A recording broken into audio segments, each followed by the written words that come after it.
A very good morning to all the viewers and the webinar team. This is A. Ram Prasad, Principal, Telangana Model School, Ramachandrapuram, Sangareddy District.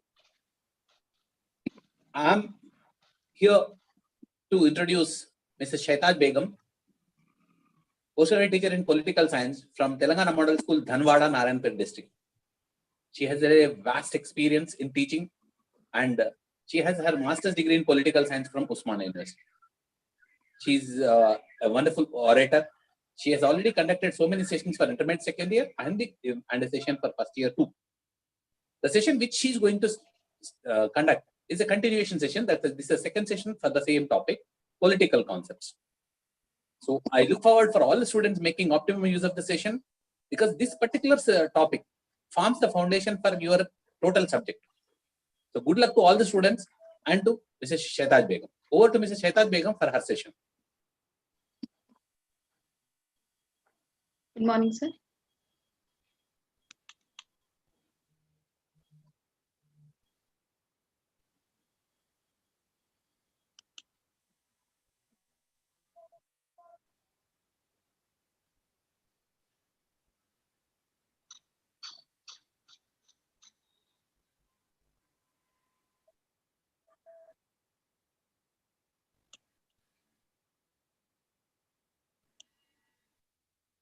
I'm sharing my screen, sir. Good morning. Yeah, please share the screen and start.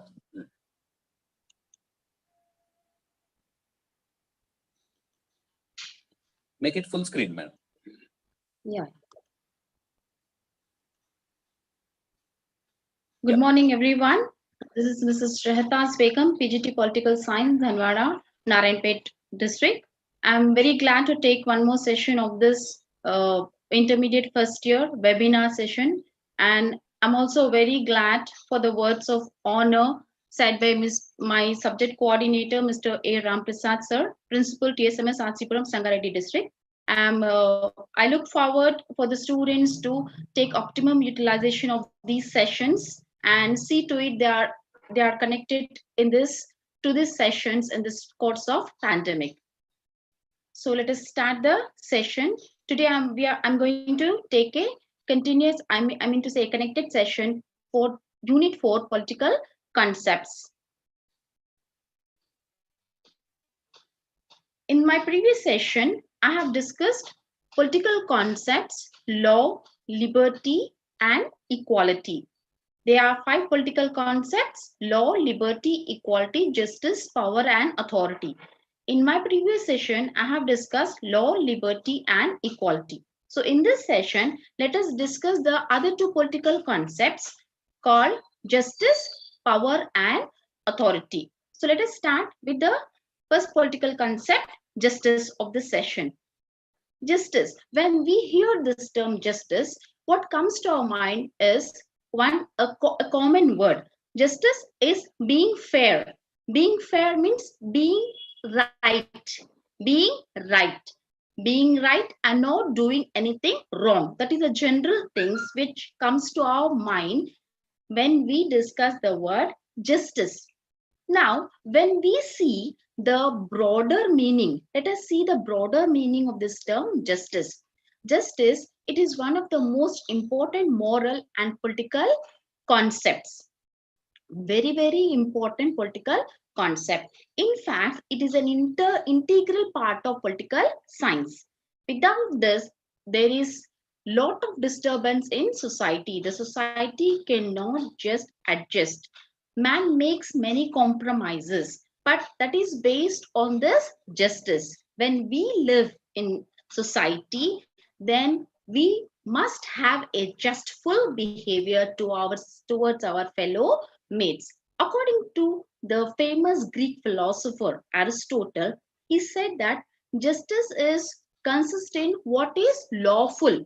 According to him, justice is, it consists law. What is law and what is in law, within the legal framework of law. And it also involves the equitable distribution of all the laws without any discrimination to all the people. Justice, it symbolizes public life. It symbolizes public life because it is a not only a political concept but also a moral concept. it is an integral part of ethics, law, and philosophy as well. It serves as a basis. It serves as a basis for distribution of many social obligations in the society. Many obligations in the society. So thus here we can say that justice represents a synthesis. It is a synthesis, a combination or a mixture of law, liberty, and equality. Without law, liberty, and equality, justice just cannot exist. It also is like a thread which runs through these values and makes them part of an integrated whole. Just cannot expect justice without the existence of law, liberty, and equality. Justice acts as a thread which connects all these integrated parts and makes the political science or the political concepts an integrated whole. Now, let us see the general meaning of the term justice, from where this term justice has come. This word justice is derived from a Latin word justus and justitia. Justice and justitia. What does this mean in English? It means something which is primarily a joining or fitting, a bond or a tie, something which ties, a bond or a fitting. Now, what does the words joining and fitting means here? It implies to a bond between a man and a man in an organized society, in a complex society, sharing different relations and living in the society. As I quote here, the famous Greek philosopher Aristotle, he said man is a social animal and man cannot live in isolation. So here when we start living in a society, we need to have a bond between a man and man among ourselves so that we can develop that complex system of human relations. It also means that it's a body of rules, obliging rules which are recognized and enforced by the state. It is, what is justice? It means that it's a certain set of rules which are enforced to us by the state. That is justice. Now, let us discuss the definitions of the term justice.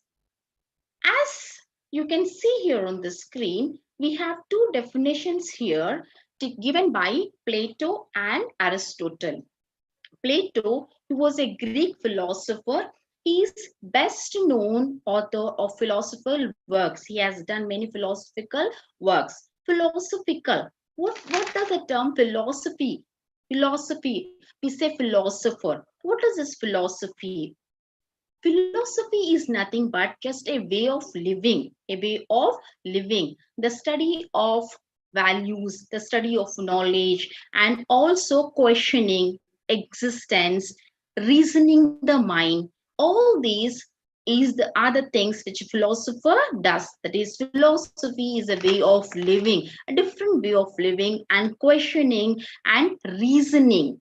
So, as the famous definition given by Plato, the Greek philosopher, his dazzling writings are still very much appreciated in the history. The definition given by him for justice is giving to every man his due. It is a combination of reason and courage. What is due? Due is something which we expect return. It is giving every man his due, means fulfilling everything. And it is a combination of reason and courage. And according to Aristotle, you can see here the picture of Aristotle, and here there's a picture of the Greek philosopher Plato. Aristotle was also a Greek philosopher. Not only a philosopher, he was also a scientist. His teacher was Plato, and Aristotle, he has vast knowledge not only in political things, but also different branches of science like biology, zoology, and also ethics, history, chemistry. He was expertise in all these subjects, and he is regarded as the father of political science. So according to Aristotle, justice is no other than each other, and every individual in society discharging his moral duties. So, according to him, every individual in society, when he or she discharges his moral duties, duties towards society, duties towards his family, duties towards his fellow beings, then we can attain justice. Justice, every individual should do his or her duties. So these were the definitions of justice. Now let us proceed to the major concepts of justice. Justice, it has been elaborated by different theories, Here we are going to broadly study about three different theories given by Greeks, Stoics, and Roman concepts of justice, modern theory of justice, and contemporary theory of justice. Now let us first discuss Greeks, Stoic, and Roman concepts of justice. Now, according to the Greeks, Stoics, and Romans, what is justice? What is the foundation? What is the basis for term justice? On what it is laid? What is the basis form of justice? So, according to Plato, virtue the definition of justice. According to Plato, the term virtue laid the foundation of justice. What is virtue? Virtue is nothing but behavior which shows very standards, our morals or high moral standards. That is virtue. We can take honesty, loyalty, kindness, discipline, modest behavior. All these are the virtues which a man has. All these attributes to virtue. So according to Plato, virtue laid the foundation of justice, and virtues are the core value of justice, because a person who has high virtues, will never do any injustice to any person, or will never do anything wrong in his life. Then according to Aristotle, he regards justice as complete virtue. When a person abides, law abiding capacity is there in the person, definitely that justice can be achieved. So according to Aristotle, abiding the law, following the laws is the complete virtue of justice. And according to Stoics, reason and superior to state of law. Stoics. What is this Stoic? New word. Stoic is nothing but a philosophy of personal ethics. A philosophy of personal ethics. And from this word Stoic, we have a concept developed called Stoicism. Stoicism. What is this? It is nothing but it is a philosophy which practices the general virtues, and it practices the virtues which are important for and necessary for happiness, and also self-happiness, and also achieving happiness toward the fellow men. So according to this Stoics, justice could be discovered when reasoning and it was superior to the state of law. It was present before the state came into existence. That is according to Stoic. That is the concept of justice according to Stoic. The next theory of justice is modern theory of justice. This theory, it emerged with social contract theories of Thomas Hobbes, Locke, and Rousseau. John Locke and Rousseau. Now, what is to understand this concept, modern theory of justice? To understand this concept, we need to first know what do you mean by social contract theories of Hobbes, Locke, and Rousseau. To understand this, let us proceed here. What is social contract theory? A social contract is an act by which individuals agree to form a government. Like it is a mutual understanding of transfer of rights. We can say it is a mutual understanding of transfer of rights. Because according to social contract theory, governments are established by the people who combine to achieve some goal. Now, as you know that we live in a society wherein we have certain rules and regulations to govern ourselves, to guide ourselves. In absence of these rules and regulations, we cannot survive or we cannot live a peaceful life. It just becomes like a forest, isn't it, children? So we need to have a set of laws and we need to abide by them to make our living a happy living and also to achieve some goals. So here you can see here, according to Hobbes and according to Jean-Jacques Rousseau, people here, the social contract, what is the meaning of the term contract? Agreement.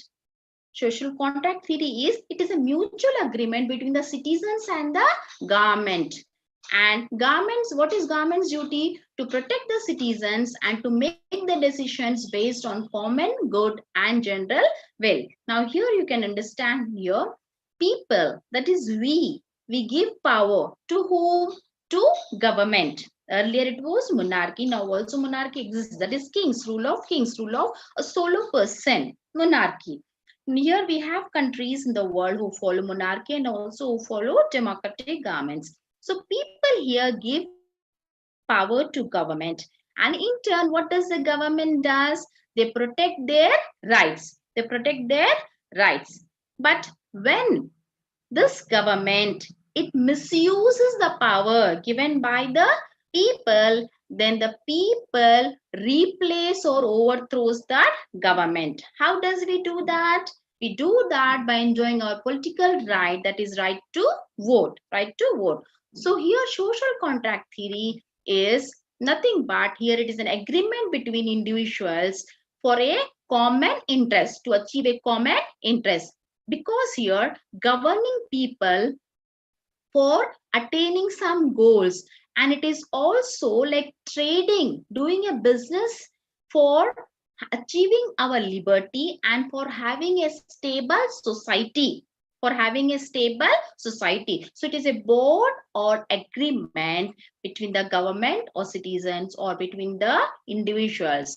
That is social contract theory. So this modern concept of justice, it emerged from the social contract theories different by different philosophers, given by different philosophers. So here let us understand what is this. So according to Hobbes, he identified justice with absolute sovereignty. With absolute sovereignty. What is sovereign? Supreme power. Supreme power. So according to him, justice can be achieved when supreme power is given to a state, and when the state is set to lay some laws and the citizens need to oblige them. And according to Locke, he identified justice with natural rights. Every human being is born with equal natural rights, and he is at liberty to enjoy his natural rights. So Locke identified justice as enjoying natural rights. And according to Rousseau, he identified justice as general will of the people. The will of the people to enter into an agreement with the government so that they are ruled by the government in an order to achieve certain set of goals, and not only to progress in their life but also to have their own personality development.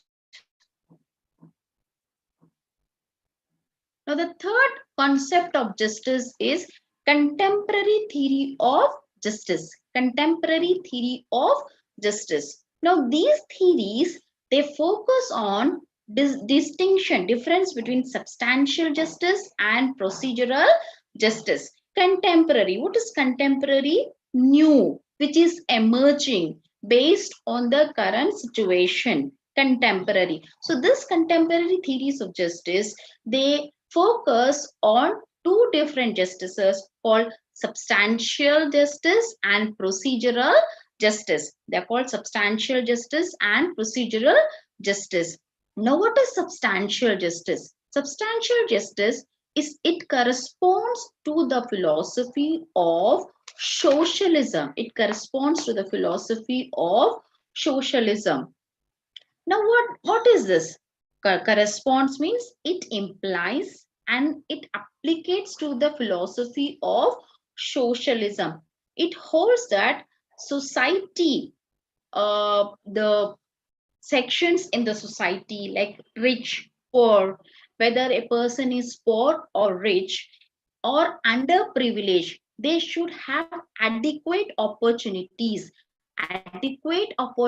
to improve themselves. And it is the duty of the government to cater to the needs of such underprivileged sections so that they can also achieve goals in their life, because even they have the right to live and everyone enjoys equal rights. The word term justice itself says that equality. It says that many writers, many philosophers, they often used the term justice for equality. Without equality, justice cannot be achieved. So substantial justice, it corresponds to the philosophy of socialism. All the people without any discrimination, they should be provided with the all the minimum basic facilities, so that basic facilities and also those things, those facilities which will help them in development, in development. The next here is procedural justice. Procedural justice. Now, what is this procedural justice? It repudiates all discriminations and accepts equal dignity and moral worth of all human beings. Repudiates. What repudiates? Repudiates means refuse to accept. Refuse to accept. So according to this procedural justice, it refuses all the discriminations, and it accepts what? It accepts equal dignity and moral worth of all human beings. Discrimination should be rejected and only equality, the concept of equality should be accepted, so that we can protect the dignity and moral worth of all human beings. And for this, F.A. Hayek and Robert Nozick were the main components of the contemporary theory of justice, the new theory of justice, which will cater to the needs of the present generation. The next concept that was given by John Rawls. He also laid one theory of justice. According to John Rawls, he has defined the theory of justice with three important principles according to John Rawls. You can see here, he showed that society can be strengthened. Society can be strengthened by strengthening its weakest sections. According to John Rawls, society can be strengthened by strengthening its weakest sections. And his concept of justice was based on these three principles, like equal liberty or freedom, equal opportunities, and the difference principles. The difference principle. So according to John Rawls, right to equality or freedom. What is this? People are free to do whatever they want as long as it does not interfere with the freedom of others to do what they want. Here, right to equality means people are free to do anything. Anything? Yes, but within the legal framework, and it should not trouble others. It should not harm others. That is actually the essence of right of freedom or liberty. You have right of freedom. That doesn't mean that we trouble others, we harm others. We are free to do whatever we want, but within the limited sphere, and it should not interfere with the freedom of the other individual. That is right to freedom and equal access to advantageous positions, equal opportunity. The next important principle of John Rawls' theory of justice is equal opportunities. Equal opportunities. Everyone should have the access to the same resources or privileges than any social, economic, or inequalities that exist cannot be blamed on an unequal access or structures of society. Everyone should have equal opportunities in improving themselves, equal opportunities for job, equal opportunities for accessing the resources, natural resources. No one should be deprived of this equal opportunities, and it is the duty of the state, it is a duty of the government to see that these underprivileged sections have the equal opportunities. To uplift them, it is the duty of the state so that we can achieve social and economic justice. Then only if we have this concept of equal opportunities to all, then only we can see that justice has been achieved in our society. The third important principle is the different principle. What is this different principle? The first two, like right to freedom or liberty, equal opportunity. When these first two principles are achieved in society, and these principles are justified only when the benefit is going to the least privileged people, that is the underprivileged people. Then only we can say that there is equal distribution of all the things in the society.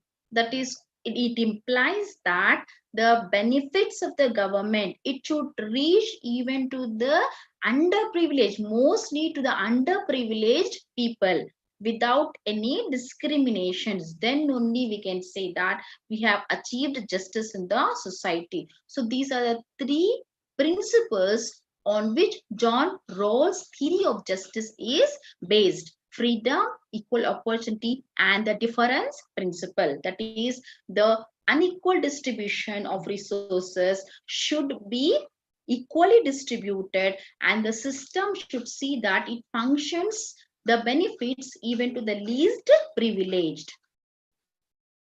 Now let us see the types of justice. The types of justice.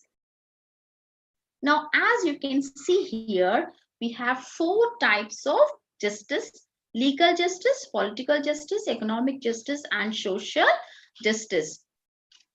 Legal justice, it is an application based on rule of law. It is an application based on rule of law. And the laws are made with principles of natural justice. The laws which are made here, it is based on the principles of natural justice. And when laws are made, they are made and implied, they are implemented on basis of what? On basis of rule of law. What is this rule of law? Rule of law is nothing but equality before law. Everyone is equal before law without any discrimination. Legal justice, it is actually the laws are made here in the legislature. The direct source of law is legislature. The state is having the authority to enact laws on the people. It aims at providing justice to all. This legal justice, it aims at providing justice to all the people. The next justice is political justice. It symbolizes political unity. This political justice, it is a symbol of political unity. It implies provision of political rights to all adult citizens in a state. In our previous session, we have discussed political rights, isn't it, children? Yes, political rights like right to vote, right to contest in elections, right to criticize, and right to file a petition. All these are important political rights. Right to hold public office, right to vote is very important. So it, according to this political justice, when all these rights are given, political rights are given to all the eligible citizens in the state, then only we can say that political justice is achieved, isn't it? And these rights should be implied without any discrimination based on neither religion, caste, gender, creed, or any other thing, economic status. All these rights implies to all. They are universal in nature. That implies to all. Then economic justice. Economic justice, it eliminates exploitation from man by exploitation, from man to man. It stands for equal treatment of individual irrespective of differences. That means it eliminates all the ups and downs. It eliminates the differences between haves and have-nots. And it also stands on the principle of removing all the economic inequalities. It hints that everyone must be provided with basic, at least adequate food, clothing, and shelter, or other minimum needs. That is economic justice. It supports the principle that each according to his ability and to each according to his needs. Not only the government should see to it that every person is getting according to his ability, but also according to the need of the individual. Then the next type of justice is social justice. Social here, the term social here means society.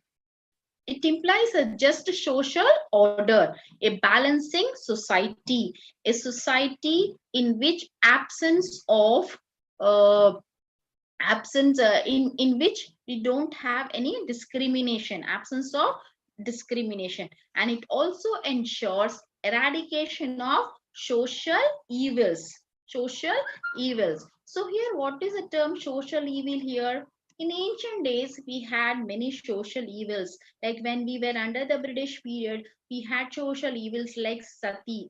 We had social evils. So this sati and all these social evils which are a danger to the society were removed. Untouchability is also a kind of social evil. So social justice, it aims at removing all these social evils. Abolition of privileges also based on birth, religion, or race. It sees to it that all the human beings are treated equally without any discrimination. So the next important political concept is power and authority. Now, this concept of power has become a key concept covering all the important dimensions in politics. Because generally also when we say which party is in power, isn't it? So the term power, it generally, covers all the important things, all important dimension and principles related to the word politics. Now let us see what is the definition of this word power. According to H.V. Weizmann, the ability to get one's wishes carried out despite resistance, even though in the presence of obstacles. The ability one has to carry out the wishes, to carry out the command, that is called power. It can be studied under two, power and legitimacy. power and legitimacy. What is legitimacy? That is the right of acceptance, right of acceptance. Power, it connotes something imposing. Something is imposed, forced, or enacted. Person who has power, he enacts something, imposes something. And legitimacy is, it implies that willingness to accept, willingness to accept, that is power. Now legitimacy, it also implies the capacity to show the willingness of obedience, willingness of obedience. Therefore it is regarded as lawful, and there is a close relation between power, authority and legitimacy, because here the willingness to accept must be there, then only these three things go hand in hand: legitimacy, authority and power. Now let us see the different forms of power, different forms of power, the ability or the power to control. What is power? The ability to carry out things, and in spite of many obstacles, in spite of many obstacles. Now, according to politics, that is in politics, if we see what is power, generally if we try to understand what is the meaning of the term power, it refers to influential powers exercised formally or informally. Formally with the organs of the government like legislature, executive and judiciary. The power is exercised by the formal organs of the government. What are the three different organs of the government? Legislature, executive and judiciary. But at times it is also in the hands of informal organs like pressure groups, popular movements or mass media. Sometimes these informal organs also influences power. Power in politics is always power that operates through laws. Power in politics is often that power which they operate through laws, a strict, rigid laws. Now let us understand the different forms of power, different forms of power. First, let us understand what is political power. Political power. Political power. The term political refers to politics, a system of administration, the system of governing a territory or a society. So when we see or when we hear the word political, that means it is a complete study of administration, government, its branches, division of power, decentralization power, and everything. So here the political power is operated through organs of the government, different organs of the government, and laws are enacted, and the people are forced to accept the laws, give their willingness to the laws.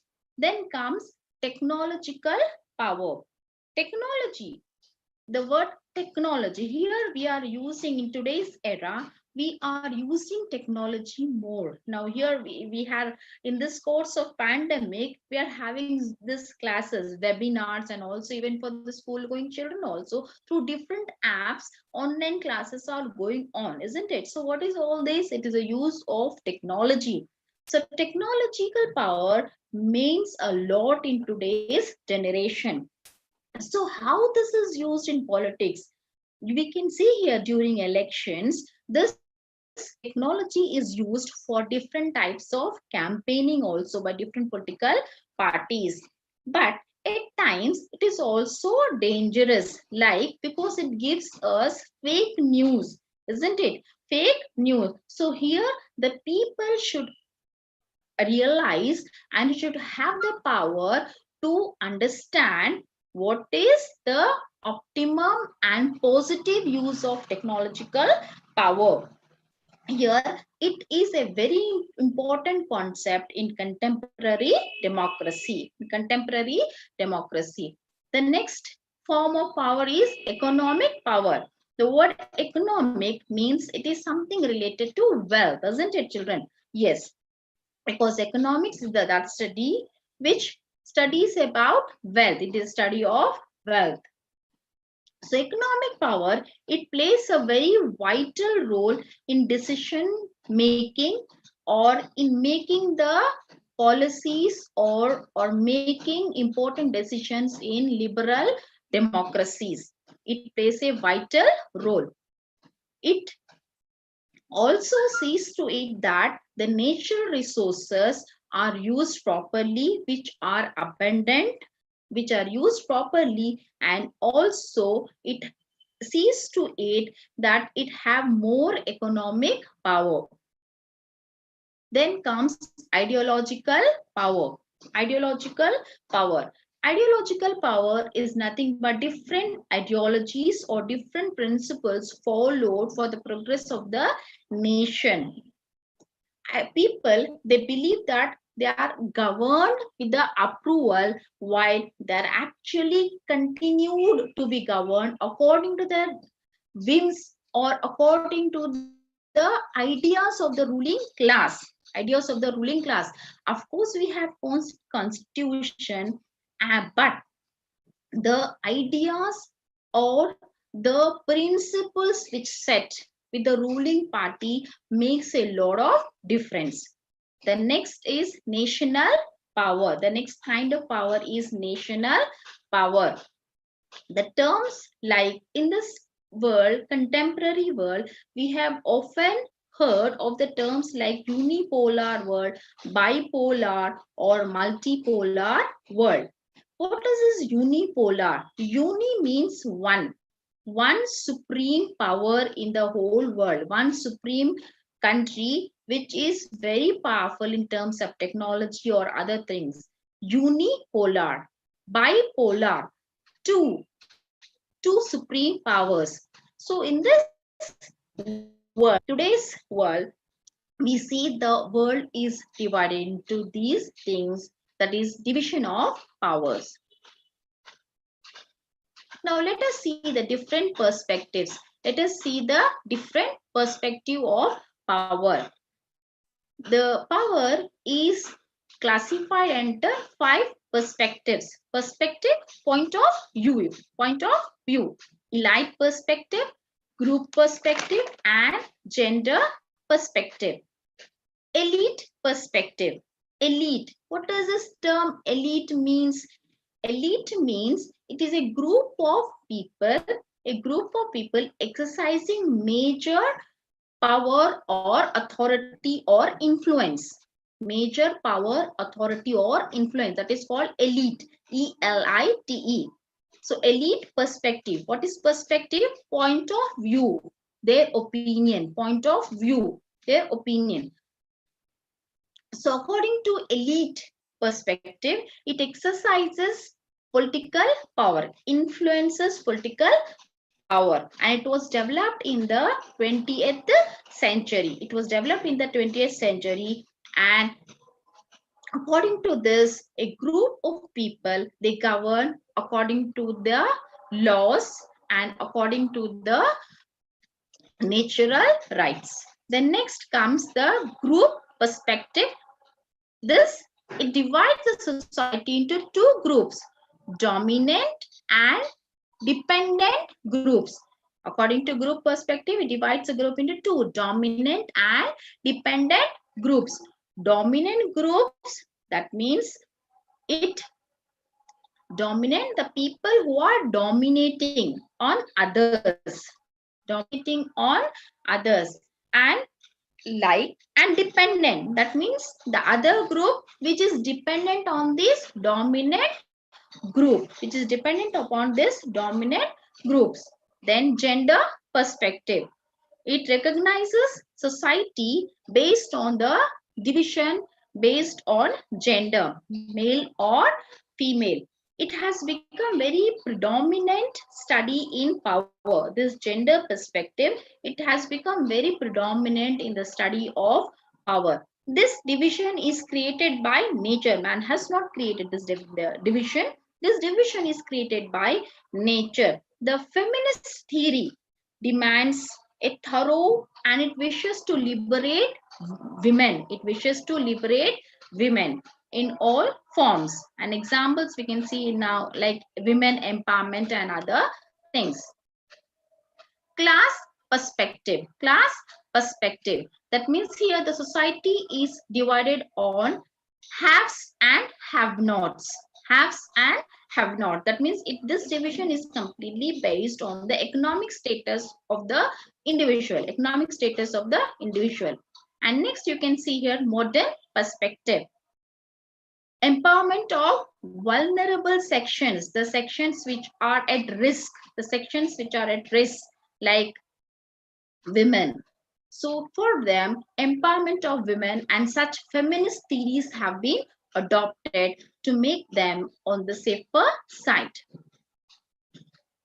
So here in this, we have discussed justice, meaning and definitions of justice, concepts of justice, and also social contract theory, John Rawls' theory of justice, types of justice, then one more important concept of political science, power and authority.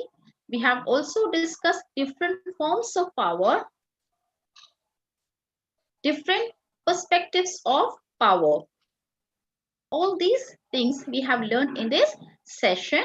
I hope it was an informative session. I look forward for some more sessions like this, and also instruct the students to please refer the textbook and to check out for the doubts so that they can have a thorough understanding of this session. Thank you, sir. Thank you, everyone. Thank you, madam. It was a wonderful, and you laid the foundation for the political science rather. So hope all the students have followed your concepts and make use of the session for the subsequent session. Thank you very much, ma'am. So I look forward for some more session from you. Okay, sir, sure.